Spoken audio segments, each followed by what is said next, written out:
হ্যাঁ, নমস্কার। আমার সিনিয়র কলিগরা আছেন আপনাদের সামনে, ফিরাদ হাকিম সাহেব, সুব্রত মুখার্জি এবং মলয় ঘটক সাহেব। আমরা আপনাদের সামনে এসেছি তার কারণ আজকে মাননীয় মুখ্যমন্ত্রীর নেতৃত্বে স্ট্যান্ডিং কমিটির মিটিং ছিল। সেই মিটিংয়ে নানান বিষয়ে অনেকগুলো বক্তব্য রাখা হয়েছে, অনেক আলোচনা হয়েছে। তবে একটা বিষয়ে আপনাদের সামনে আজকে আমরা চারজনে তুলে ধরতে চাই, কেননা আমাদের চারজনেরই মিনিস্ট্রি তাতে ইনভলভড। সেটার কি ব্যবসার সরলীকরণ, এবং সে সম্বন্ধে 6টি বিষয় আপনাদের সামনে আমি রাখবো আমার সিনিয়র কলিগদের মাধ্যমে। প্রথম আমরা আসছি ছোট ব্যবসা, MSME যেটাকে বলা, ক্ষুদ্র ব্যবসা, ছোট ব্যবসা, দুটোই মিলে। এর ক্ষেত্রে প্রথমে EM2 বলে একটা সার্টিফিকেট নিতে হতো ইনসেন্টিভ পাওয়ার জন্য, যাতে কিছু ইনসেন্টিভ পাওয়া। সেইটা নেওয়ার পরে এলিজিবিলিটি কাম রেজিস্ট্রেশন সার্টিফিকেটের জন্য ঘুরে বেড়াতে হতো। সেটা পাশ হলে তারপরে গিয়ে যেটুকু ইনসেন্টিভ ক্ষুদ্র এবং ছোট ব্যবসা পায় তার জন্য যাওয়া হবে। আজকে স্ট্যান্ডিং কমিটিতে এই ডিসিশন হলো যে এলিজিবিলিটি কাম রেজিস্ট্রেশন সার্টিফিকেটটাকে তুলে দেওয়া।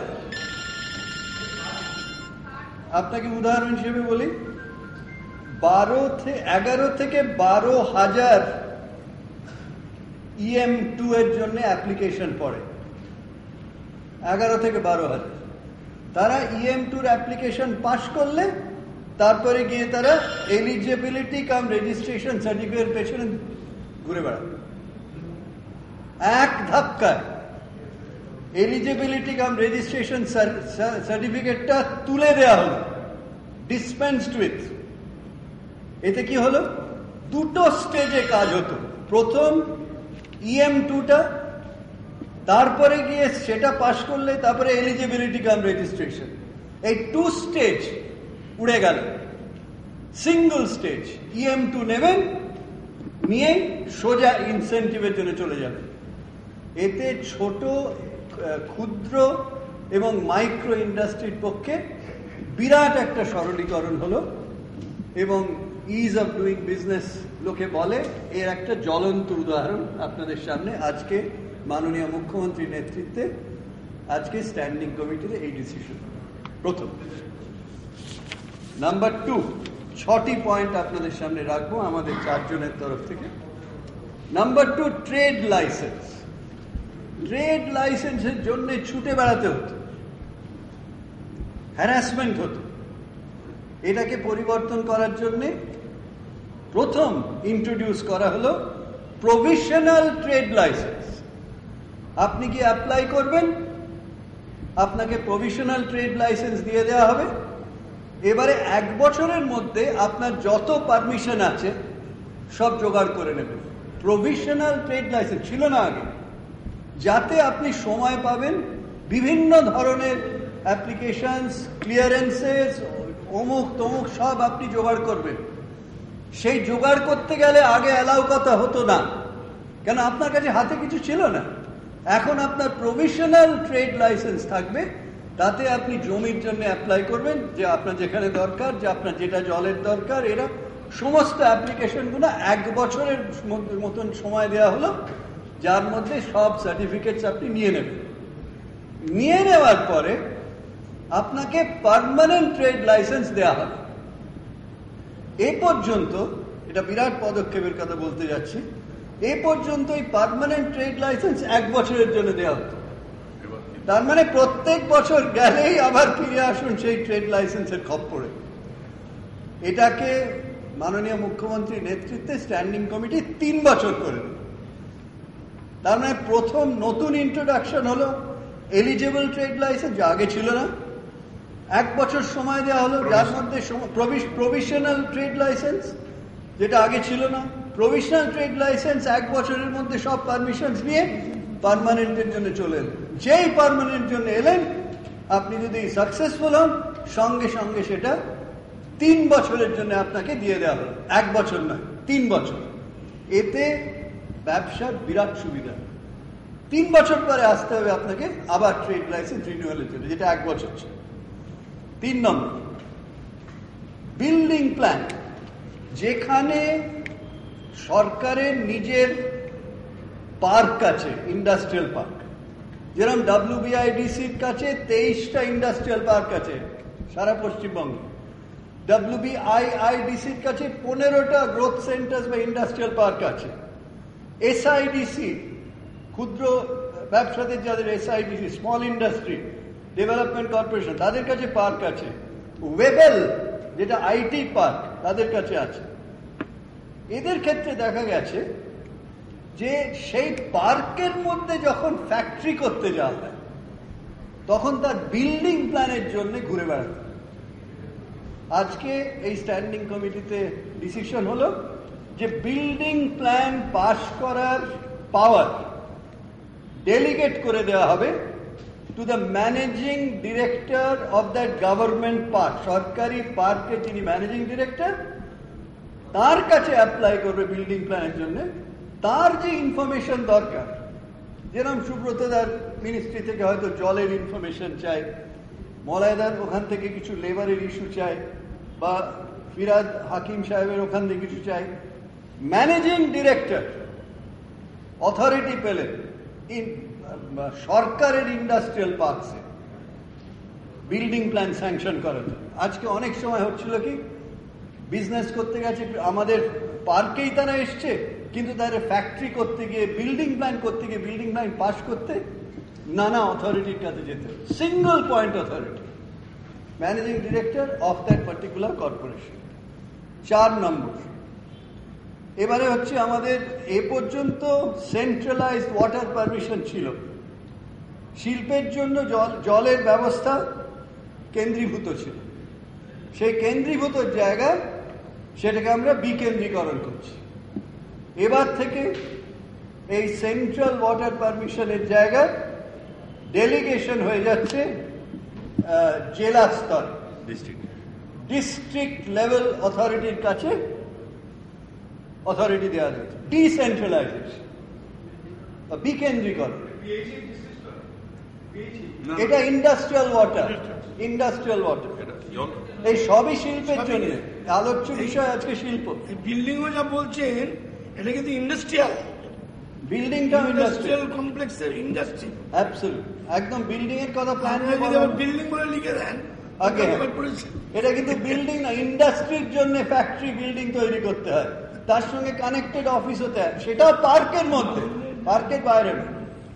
তো এবারে ডিসেন্ট্রালাইজেশন অফ ওয়াটার পারমিশন, বিকেন্দ্রীকরণ। এটা আসতো ওয়াটার রিসোর্স জল সম্পদের মিনিস্ট্রির কাছে, জলসম্পদ এবারে বিকেন্দ্রীকরণ করে দিল, করে দেবে। এই ডিসিশন হয়েছে যে ডিস্ট্রিক্ট লেভেল অথরিটির কাছে এটা চলে যাবে। ডিস্ট্রিক্ট লেভেল অথরিটি তৈরি হয়েছে ডিএলএ, সেই ডিএলএ এর কাছে চলে যাবে, যাতে কলকাতায় তাদের দৌড়দৌড়ি না করতে হয়। তারা ডিএলএ এর কাছে গিয়ে তাদের যা বক্তব্য সেটা রাখতে পারবে, বিকেন্দ্রীকরণ। 5 নম্বর, দোকান। এই মিটিংয়ে এই ডিসিশন হলো যে দোকান সকাল 8টা থেকে রাত্রি 10টা অবধি খোলা থাকতে পারে, কিন্তু যত লেবার লজ আছে সব ফলো করতে হবে।